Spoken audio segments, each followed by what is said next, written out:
Votre Excellence, Monsieur le Président Sassou Nguesso, nous vous invitons à prendre Your la parole. Excellency, President Denis Sassou Nguesso, I invite you to take the floor.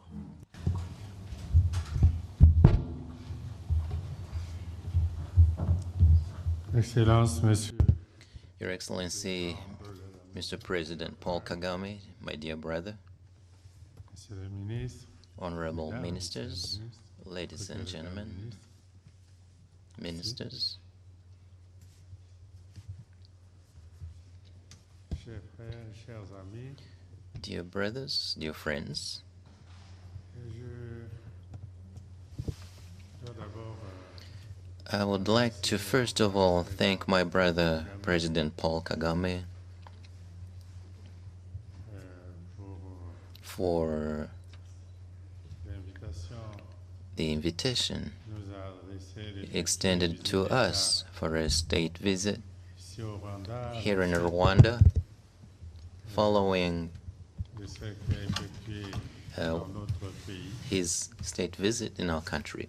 Depuis hier, And since yesterday, notre pays, our country notre peuple and our people ont été have been honorés ici, very honored here, d'abord par l'accueil first chaleureux by the warm welcome réservé that was extended to us the whole day yesterday and during the evening, et ensuite par cet and then honneur by that honor to peuple à notre our people, pays, à our travers country, through la haute distinction the highest honor qui nous a été that was décernée. awarded to us last Nous evening. l'avons dit, nous le redisons. We've said it and we repeat it now. Et cette distinction, That honor, à travers notre personne, a through my person, has honored notre pays, notre our country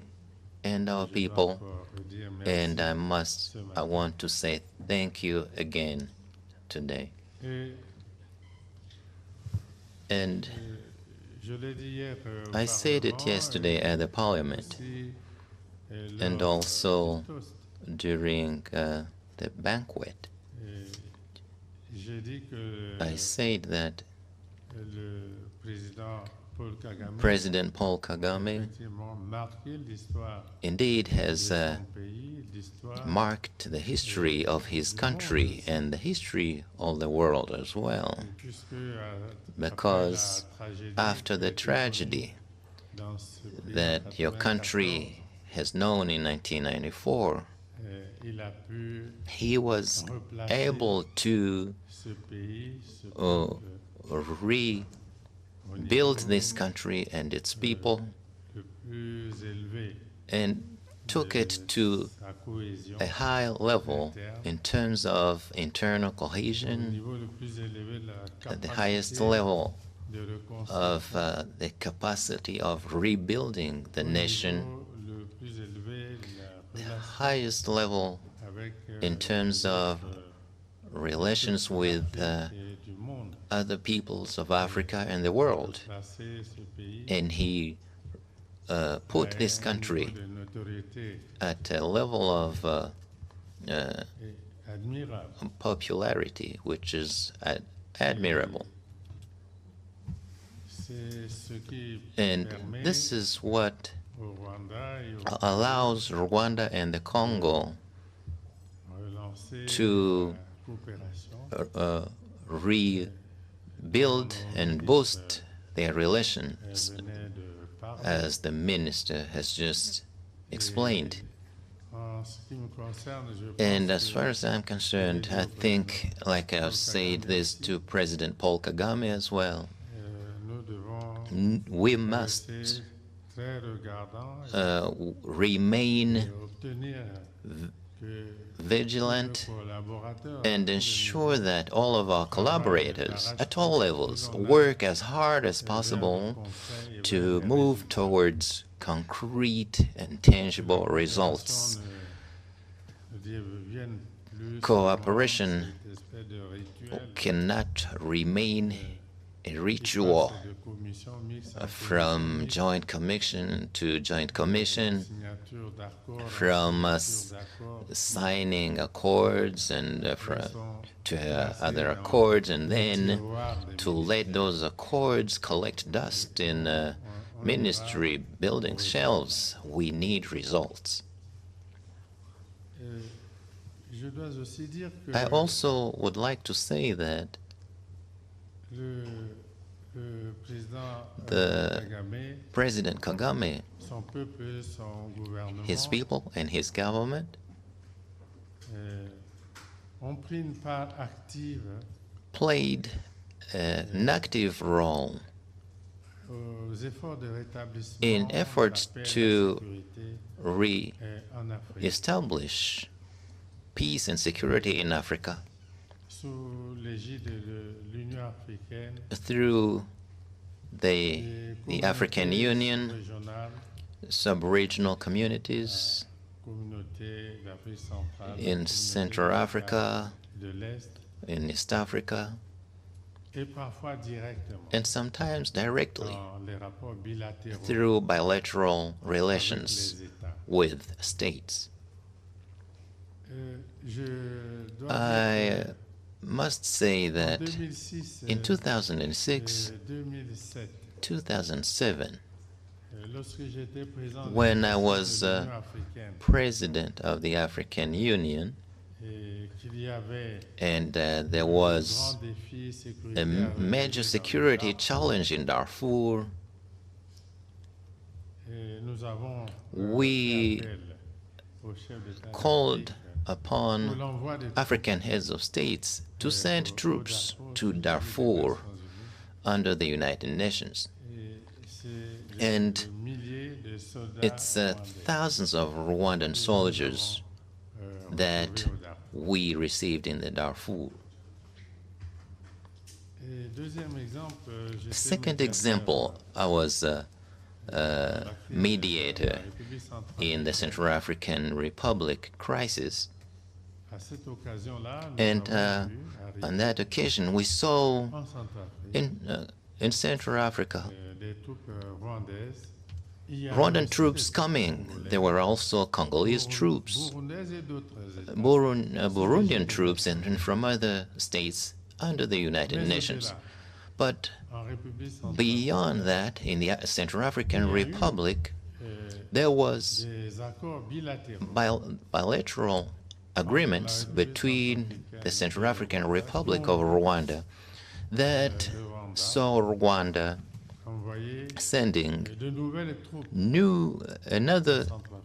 more troops to Central Africa, this time around through bilateral relations.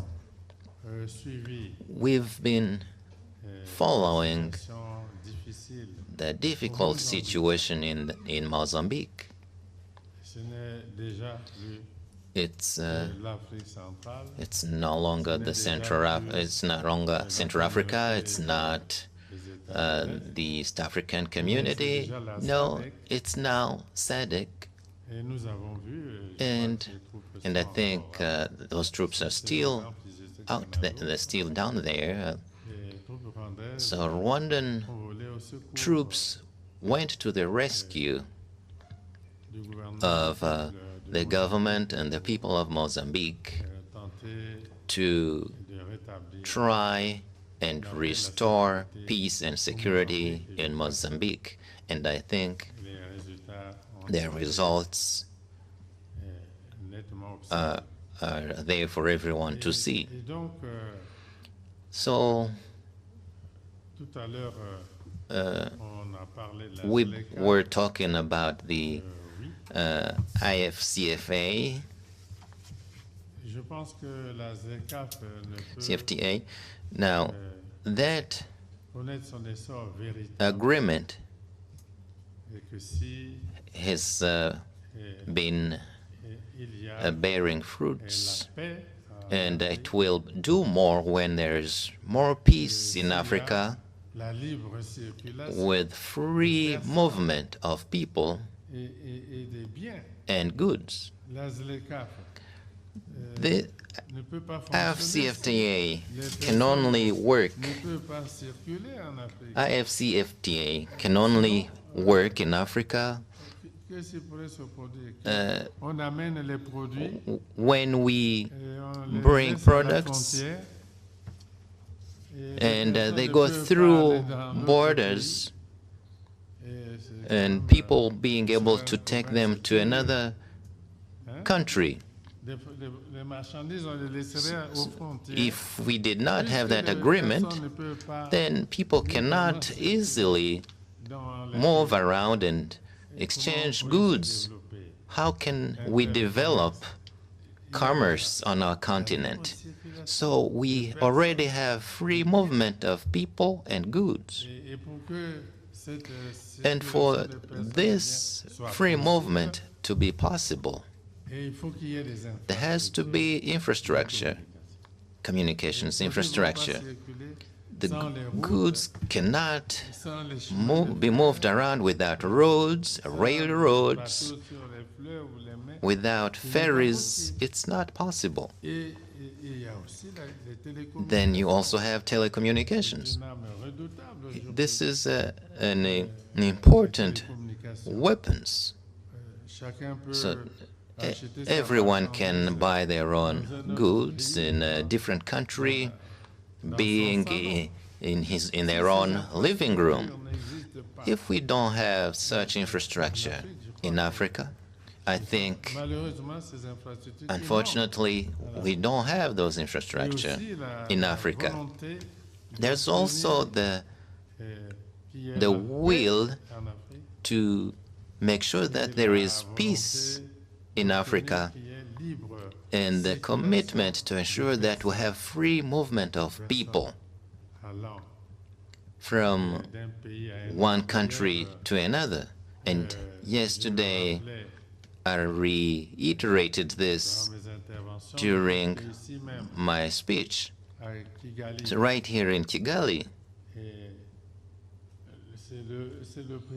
it's President Kagame and President Idris Deby, may his soul rest in peace, who initiated this amazing project to have a Pan-African passport. A Pan-African passport. That was not just talk, it was a serious message to Africa to make sure that Africans move in Africa and feel at home everywhere in Africa. President Kagame, he raised his passport and he told me that he still has his passport. President Idris Deby also produced his passport, waved his passport here in Kigali, and I think his passport is still very well kept in N'Djamena. I myself went through all the steps, had my fingerprints taken, or had my photo taken. The whole procedure yesterday. I asked the President Kagame to give me my passport.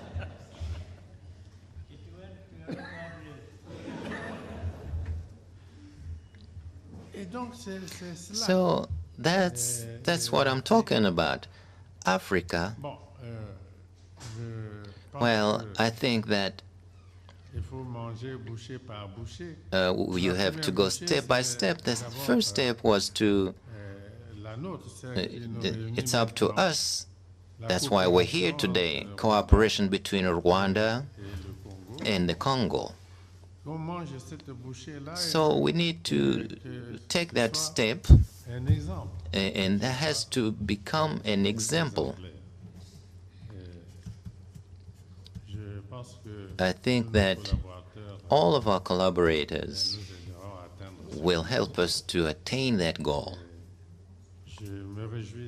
And I am delighted to be here in Kigali. And I came here many times now. I've come here many times here in Rwanda. I will be back. sans aucun doute, There's no doubt about that. comme And président, as President Kagame said, nous allons we are going to encourage circulation free movement des Congolais of Congolese to Rwanda des Rwandais and Rwandans to Congo, tout mettre en œuvre pour que and do ce all maillon, that's possible to make sure that that maillon de la construction, small brick in building Africa il prenne réellement son takes envol. shape seriously. Thank you. Thank you, my dear brother Paul. D'avoir organisé cette We will visite magnifique. organize for having organized this wonderful visit. Thank you so much.